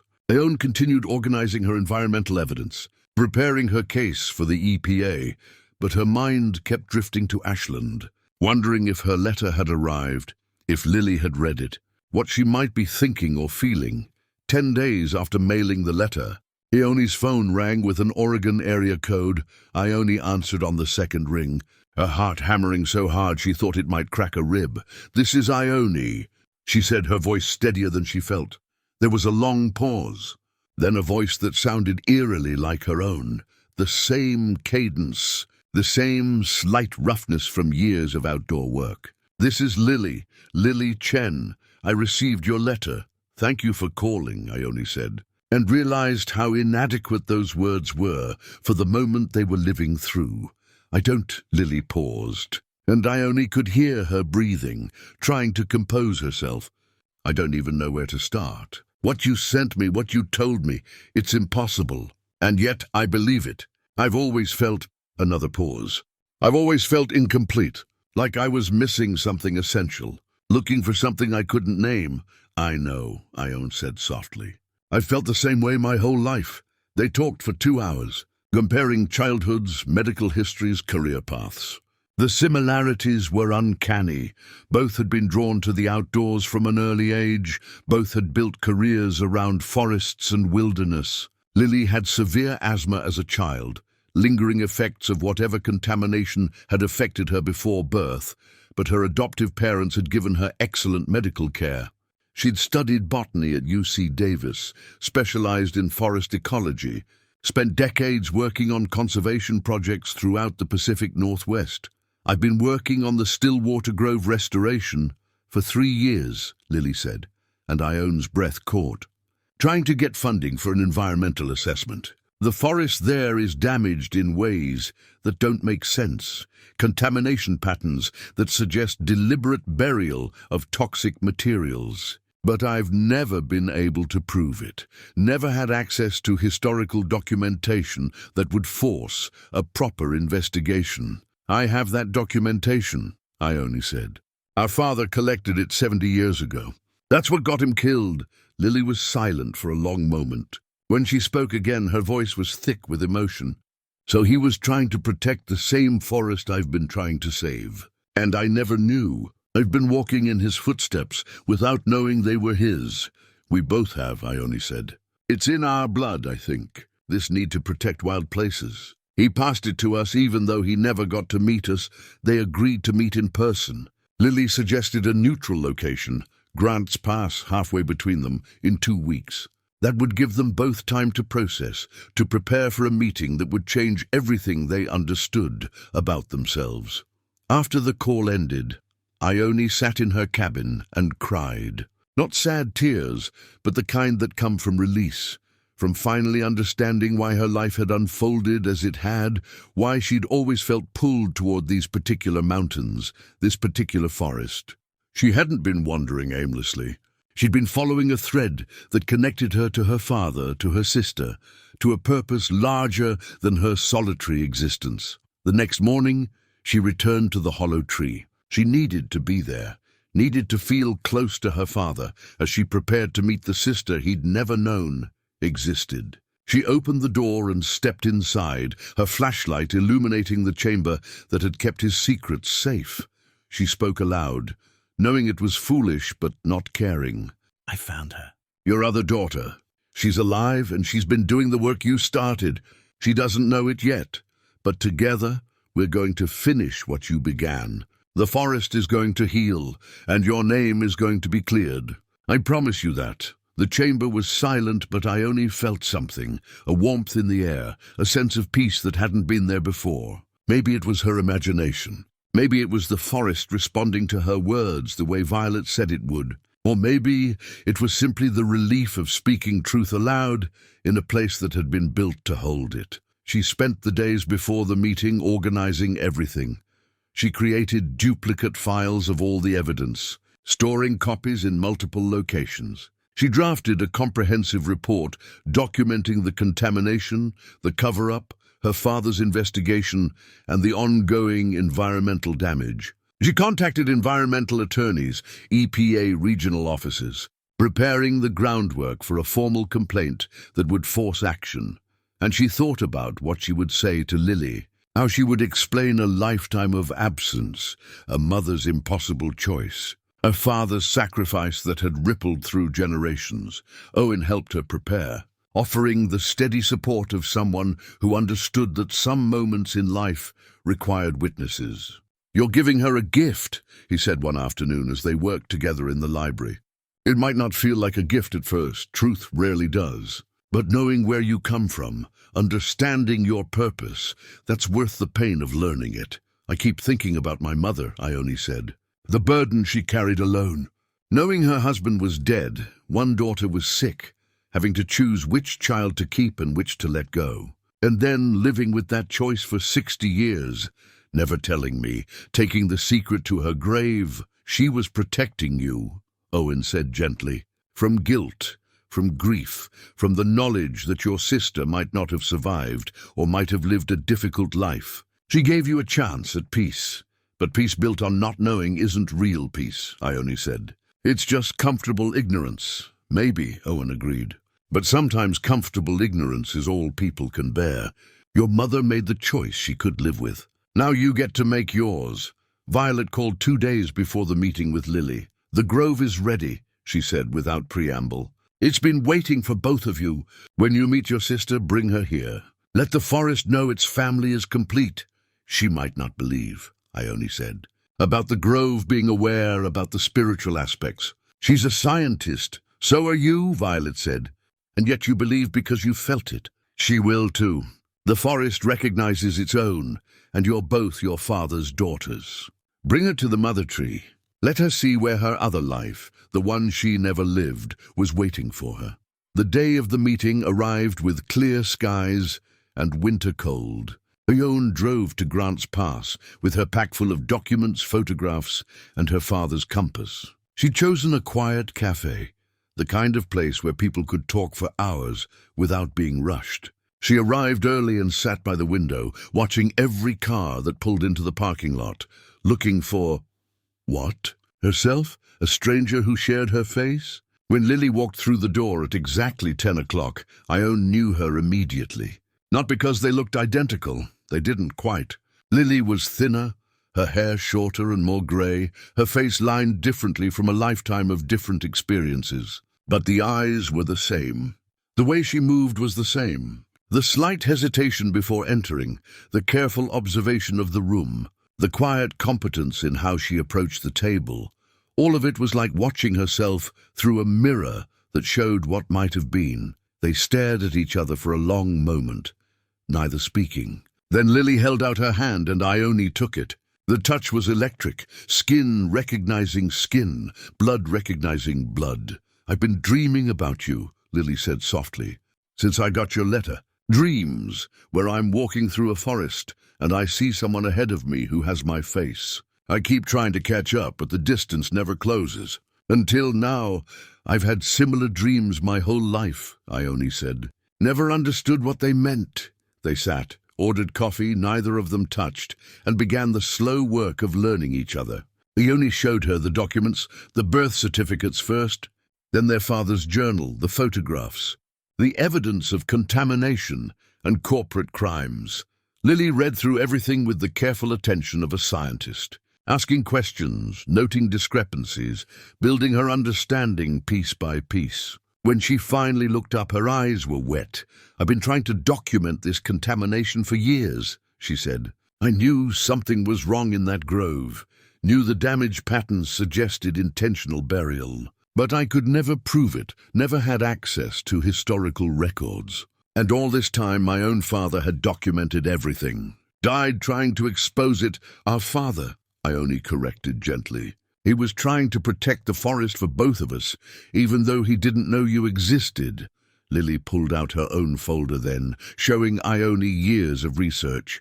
Soil samples, water tests, vegetation surveys. "Look at this," she said, pointing to contamination maps. "See how it follows the underground water flow?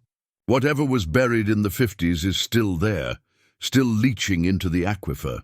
The forest is dying from the inside out." Ione laid her father's geological surveys beside Lily's modern testing results. The patterns matched perfectly.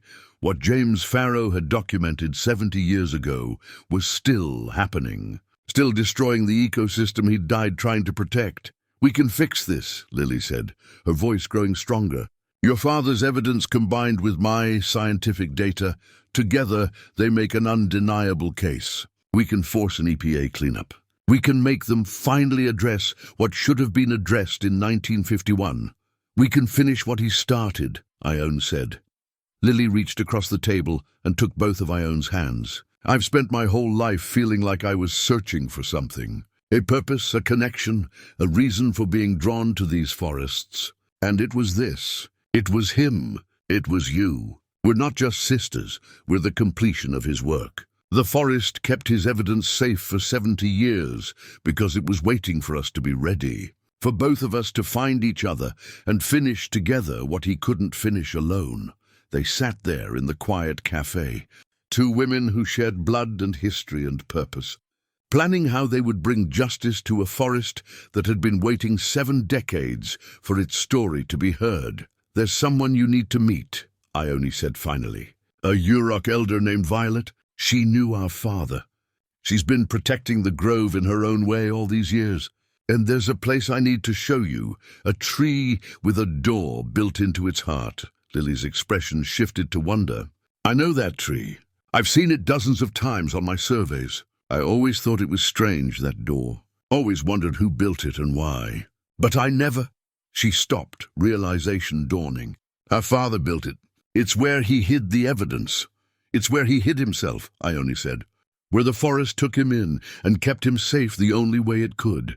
Violet says the grove has been waiting for us, both of us, his daughters. Come home at last to finish what he died trying to do. Then let's not keep it waiting any longer," Lily said. And Ione saw in her sister's face the same determination that must have driven their father, the inability to look away from wrong, the need to speak truth even when silence would be easier. They drove north in convoy, Ione leading the way through the mountains she knew so well, Lily following behind. As they climbed the ridge toward Stillwater, toward the ancient grove, where their father had made his final stand, Ione felt something settle into place inside her. The missing piece she'd been searching for her whole life wasn't a what, it was a who. And now, finally, she was complete. Violet was waiting at the trailhead when they arrived, wrapped in her blanket despite the afternoon sun. She studied Lily as they approached, her dark eyes taking in every detail, and then she smiled. "Two halves of one whole," she said. "The forest has been patient, but I'm glad the waiting is finally over." Lily looked at Ione, uncertain, but Ione just nodded. This is Violet Sozy. She knew our father. Her grandfather tried to save him, and failed, Violet said simply. But perhaps that failure was its own kind of success. James Farrow's death became a seed that took 70 years to grow. Now it's ready to bear fruit. They walked together into the grove, 3 women of different generations, bound by shared purpose. Ione watched Lily's face as they moved through the ancient trees, saw her sister's eyes widen with recognition and wonder. This wasn't Lily's first time in this forest. She'd surveyed it dozens of times, but it was her first time understanding it was her birthright, her inheritance, the cathedral her father had died defending. When they reached the mother tree with its weathered door, Lily stopped and placed her hand on the wood. "I've walked past this tree 100 times," she said softly. "Always felt drawn to it, but never understood why. Never quite had the courage to open it. Because you were waiting for me," Ione said. "We were always meant to open it together." Lily looked at her sister, and something unspoken passed between them. Recognition, acceptance, a bond that transcended the 67 years they'd spent apart. Then Lily grasped the iron ring handle, and Ione placed her hand over her sister's. Together, they opened the door. The hollow chamber looked exactly as Ione had left it, but somehow different too. The light falling through the opening seemed brighter, clearer, illuminating details she'd missed before. Carved into the wood high on one wall were initials, JF, yes, but also others. Names or markers she couldn't read, symbols that looked indigenous. "This tree has been a sacred place for generations," Violet said from behind them. "Long before your father found it, my ancestors used this hollow for ceremony. When he needed a place to hide what he'd found, the forest showed him this threshold, invited him in, protected him." Lily stepped inside, moving slowly around the chamber, her scientist's eye cataloguing everything. She paused at the shelf where their father's belongings still rested. The thermos, the knife, their mother's ring. "He left these for us," she said, her voice catching. "A father we never knew, leaving us messages across time." Ione handed Lily the compass. This was his. "It's what led me to everything else. Maybe it's been leading us both, all our lives. North, always north, toward this moment." Lily held the compass in her palm, watching the needle settle. "I have something too," she said. She reached into her bag and pulled out a small leather journal. "My adoptive mother gave me this before she died. Said it had been with me when Dr. Kemper brought me to them. I always thought it was just a blank book, but look." She opened it, and Ione saw pages filled with pressed flowers, leaves, samples of bark. A naturalist's journal, meticulously kept. "These are all from this grove," Lily said. "Species that grow here and nowhere else." Our father was documenting the forest, preserving it in the only way he could, by recording its beauty, its diversity, its irreplaceable nature. He knew the company was going to destroy it, so he made sure it would be remembered. Violet moved closer, studying the pressed specimens. "He understood what we've always known, that this grove isn't just trees, it's a living library. Knowledge stored in root and branch, older than any human record." He was honoring that knowledge, even as he fought to protect it. The 3 women stood in the hollow tree, surrounded by their father's legacy and the evidence of his love for a forest he'd never lived to see saved. Ione felt the weight of responsibility settling more firmly on her shoulders, but it wasn't a burden. It was purpose, clear and strong. "We need to file everything," Lily said, shifting into practical mode. "EPA complaint, request for federal investigation, media coverage to prevent it from being buried again. We document everything, make it impossible to ignore. And we stay here," Ione added. "We don't let them do this work without us watching. This forest has waited 70 years for justice. We're going to make sure it finally gets it," Violet nodded. "The grove will help you. It's been preparing for this, gathering its strength. When the cleanup comes, when they finally dig up the poison and heal the wounds, you'll see. The forest remembers how to be whole. It just needs the chance." They emerged from the hollow tree into the late afternoon light, and Ione felt something shift in the air around them. The wind moved through the branches with a sound that was almost like words, almost like welcome. The grove knew they were there, knew its champions had finally arrived, sisters separated at birth, reunited by their father's sacrifice, and their shared love for the wild places that had shaped them both. Together, they would finish what James Farrow had started, and in doing so, they would heal not just the forest, but themselves, closing the circle that had been broken so long ago. The filing process took 3 weeks of intensive work. Ione and Lily worked side by side, often in Ione's small cabin or the Stillwater Library, building their case with the methodical care of people who understood they would get only one chance at this. They organized their father's photographs chronologically, matched his documentation with Lily's modern soil analyses, correlated the company's geological surveys with contemporary environmental studies. Owen provided crucial assistance, helping them navigate federal bureaucracy and connecting them with environmental attorneys who worked pro bono on cases involving indigenous lands and historical contamination. Violet brought tribal leaders who added their own documentation, generations of oral history describing changes in the forest, the sickness that had come with the timber company, the sacred sites that had been desecrated. The complaint they filed was comprehensive and undeniable. It documented 70 years of environmental damage, connected that damage to specific corporate decisions and criminal negligence, and demanded immediate remediation. They sent copies to the EPA, the Department of Interior, the California Attorney General's office, and every major environmental organization they could find, and then they waited. The response came faster than either sister expected. The EPA sent investigators within 2 weeks, a team of 3 specialists who spent 5 days surveying the grove, taking samples, documenting conditions. Ione and Lily accompanied them on every site visit, pointing out the areas their father had photographed, showing where his evidence matched current conditions. One of the investigators, a woman named Teresa Alvarez, who'd been with the EPA for 25 years, studied their documentation with the intensity of someone who understood she was looking at something significant. "This is extraordinary," she said one evening as they reviewed findings. "We see historical contamination cases regularly, but to have this level of contemporaneous documentation, your father essentially built a complete environmental crime case before anyone was even using that terminology. Will it be enough?" Lily asked. "To force cleanup?" Teresa nodded slowly. "More than enough. This site meets every criterion for immediate remediation. The contamination is documented. The responsible party is identifiable even if defunct, and the ongoing environmental damage is clear. We'll be recommending Superfund designation and full remediation. It'll take years, but it will happen."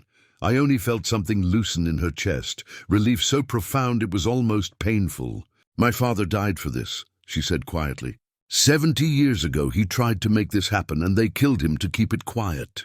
Teresa's expression sobered. "I know, I read his journal. And I want you to understand something. His work then is making our work now possible. Without his documentation, this would be just another suspected contamination site. Years of investigation trying to establish baseline conditions. With his evidence, we can move immediately to remediation. He gave us a gift across time, and we're going to honor it." The news began to spread. Local media picked up the story first. The tale of twin sisters reunited, solving a 70-year-old mystery and exposing environmental crimes that had shaped their entire region. Then regional outlets, then national.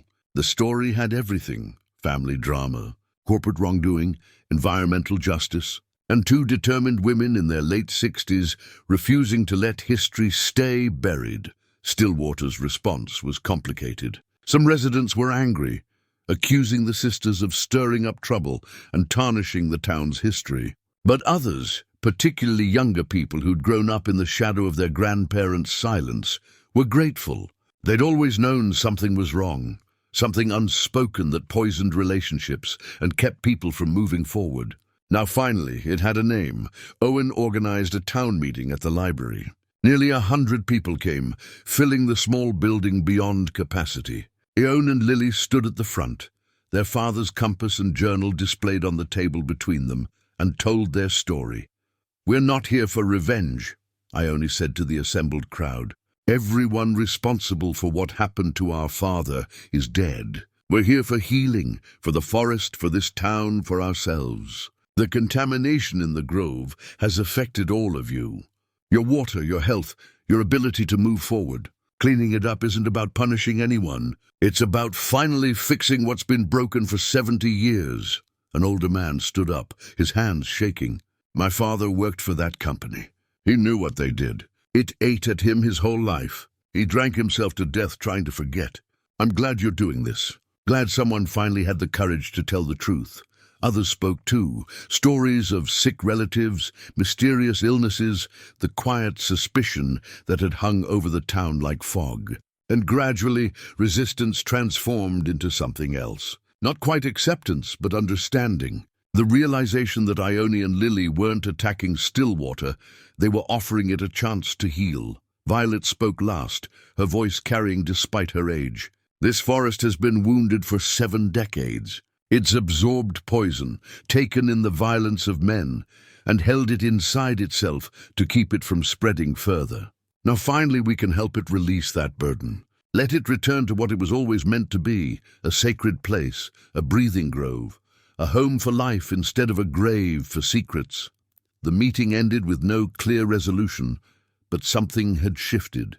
The town's silence had been broken, and in its place was the possibility of something better, painful truth that could lead to genuine healing. That night, Ione and Lily returned to the hollow tree one final time before remediation would begin. They stood in the chamber that had protected their father's work and felt the weight of completion settling around them. "We did it," Lily said softly. "We finished what he started." "No," Ione corrected, taking her sister's hand. "We're finishing what he started. The cleanup will take years. We need to stay, to witness it, to make sure it's done right." Lily squeezed her hand. "Together, always," Ione said. "We've spent 67 years apart. We're not wasting any more time." They placed their hands on the tree's interior wall, feeling the wood warm beneath their palms. Outside, the wind moved through the grove with that sound like breathing, like the forest itself was exhaling after holding its breath for 7 decades.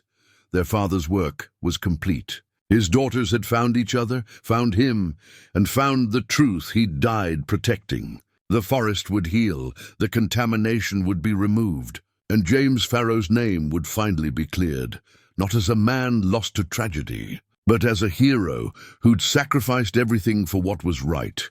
In the fading light, as the sisters emerged from the hollow tree and began the walk back to where their separate vehicles waited, Ione thought about all the paths that had led to this moment. Her mother's impossible choice, her father's courage, 70 years of secrets kept and truth preserved. 2 sisters living parallel lives, drawn to forests without understanding why. Building careers around protecting wild places without knowing they were honoring a legacy they'd inherited but never known. It had all been leading here, to this grove, to this moment, to 2 women standing together, finally whole, ready to do the work they'd been born to do. The compass in Ione's pocket pointed north, steady and true. Their father's needle, still showing the way forward even after all these years. They would follow it together now. Twin daughters of a man who'd chosen truth over safety, love over fear, and purpose over life itself.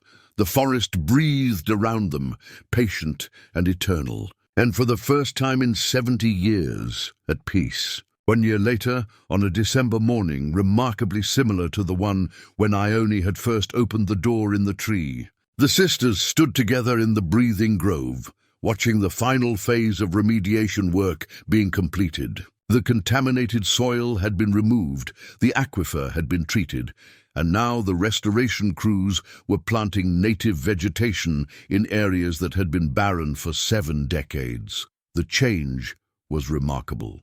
Already, new growth was appearing in places that had been dead since before the sisters were born. Ferns unfurling in soil that had been too toxic to support life. wildflowers pushing through in patterns that followed the ancient pathways the contamination had interrupted. The forest was remembering how to be whole, teaching itself to heal one root, one leaf. One breath at a time, Lily knelt beside one of the new plantings, checking soil pH with the practiced efficiency of someone who'd spent the past year overseeing every aspect of the restoration. She'd taken a leave from her consulting work to be here full-time, working alongside the EPA crews and tribal, environmental specialists to ensure the cleanup honored both scientific principles and indigenous knowledge. The mycorrhizal networks are re-establishing, she said, looking up at Ione with undisguised wonder.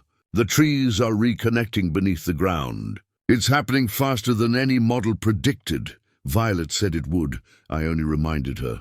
The forest was just waiting for permission to heal. We gave it that permission.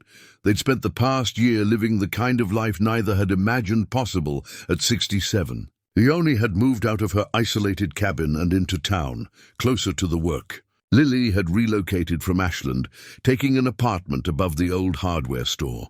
They saw each other daily, worked together constantly, and in the evenings would sit with Owen in the library or with Violet on her porch, planning the next day's efforts, or simply enjoying the companionship of people who understood what they'd accomplished. The town had changed too. The initial resistance had faded as the benefits of cleanup became clear. Property values were rising. Young families were moving in, drawn by the story of environmental restoration and community healing. The Stillwater Gazette had run a year-long series on the contamination and cleanup, winning a regional journalism award for its coverage. Owen had helped establish a historical archive documenting everything, ensuring that this particular history would never again be forgotten or denied. And throughout it all, the mother tree had stood watch, its hollow heart still protecting the items James Farrow had left there. The sisters had decided those objects should remain. The thermos, the knife, their mother's ring. They were memorial and monument both, a reminder of the cost of silence and the power of truth. Today, though, they were adding something new. The memorial plaque had arrived last week, commissioned by the town and paid for by donations from residents who'd finally found the courage to acknowledge what their parents and grandparents had known and kept quiet. It was simple brass, inscribed with words the sisters had chosen together: James Farrow Grove, restored 2026, in memory of those who spoke truth to protect this sacred place. The ceremony was small, just family, in the broadest sense of that word. Ione and Lily, Violet and Owen, Teresa Alvarez from the EPA, and a few tribal elders who'd worked alongside them throughout the restoration. The town had offered to make it a larger event, but the sisters had declined. This wasn't about recognition or celebration. It was about closure, about finally laying their father to rest in a place he'd loved and died trying to protect. They'd chosen to mount the plaque on a large stone near the mother tree, rather than on the tree itself. The tree had given enough, held enough, protected enough. It deserved to return to simply being a tree, ancient and strong and free from human meanings. But they did one more thing. They took their father's compass, the brass instrument that had led them both home, and mounted it in a glass case beneath the plaque. The needle pointed north, toward the heart of the grove, toward the trees that would grow here for another 2,000 years. Future visitors would see it and understand this was a place where someone had stood for truth, where that truth had been preserved across time, where it had finally been heard. Violet spoke a blessing in Yurok, her voice strong despite her 82 years. She thanked the forest for its patience, thanked James Farrow for his courage, and thanked the sisters for their determination. When she finished, she turned to them with tears in her ancient eyes. "Your father can rest now," she said. "The forest is healing. His daughters found each other. His truth has been told. There's no unfinished business keeping his spirit bound here. He can move on to whatever comes next, knowing he succeeded in the ways that matter most." Ione felt her own tears start and didn't bother wiping them away. Lily's hand found hers, squeezed tight. They stood that way for a long moment. Two grey-haired women who'd spent most of their lives alone and would spend the rest of them together. completing each other in ways they were still discovering after the ceremony. People drifted away in ones and twos, leaving the sisters alone in the grove. They walked together through the restoration areas, noting progress, discussing plans, falling into the comfortable rhythm of shared work and shared purpose that had become the foundation of their relationship. "Do you ever wonder what our lives would have been like if we'd grown up together?" Lily asked as they paused beside a newly planted sapling. "Sometimes," Ione admitted, "but I think we ended up where we needed to be. You got the medical care that saved your life. I got to build the skills that let us finish this work. Our mother made the best choice she could with impossible options, and our father made his choice too," Lily said.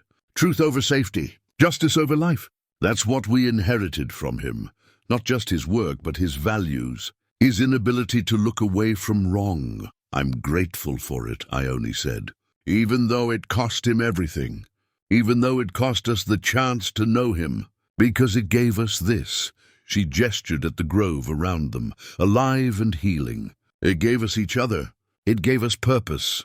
They walked back to the mother tree and stood before the new memorial, reading the inscription one more time. James Farrow's name was finally public, finally honored, finally given the recognition he'd deserved 70 years ago. Lily pulled something from her pocket, the pressed flower journal their father had kept. "I think these should go in the hollow tree with the other things. His documentation of beauty alongside his documentation of crime, both parts of who he was." They opened the door together one last time, placed the journal on the shelf beside the thermos and knife and ring. The hollow heart of the ancient tree now held a complete record, evidence of destruction and evidence of wonder, proof of human greed and proof of human courage. Future generations would find it and understand the full story. When they emerged, the afternoon sun was slanting low through the branches, painting everything golden. Somewhere in the distance, they heard the call of a varied thrush, a species that had been absent from the grove for decades, but was returning now as the forest healed. "Ready to go home?" Lily asked. Ione smiled. Home, a word that meant something different now than it had a year ago. Not a solitary cabin in the woods, but an apartment in town near her sister. Not isolation, but connection. Not the end of a life lived, but the beginning of a life shared. "Yes," she said. "Let's go home." They walked out of the grove arm in arm, two sisters who'd found each other across 7 decades of separation, who'd finished their father's work and honored their mother's sacrifice, who'd turned tragedy into healing and silence into truth. Behind them, the ancient trees stood witness as they'd stood for 2,000 years, their roots intertwined beneath the earth, their branches reaching toward light. The door in the mother tree's heart stood slightly ajar, inviting but no longer necessary. Its secrets had been told, its purpose fulfilled. The forest breathed around them steady and strong, healing with every passing season. And in the glass case at the memorial, the compass needle pointed true north, forever showing the way toward justice, toward truth, or toward home. Some doors are meant to be opened, Ione thought as they reached their trucks. And some families are meant to find each other, no matter how long it takes or how far apart they've been. The grove had waited 70 years for this healing. It could wait forevermore, knowing that truth had finally won, that love had proven stronger than silence, and that the daughters of James Farrow had come home at last.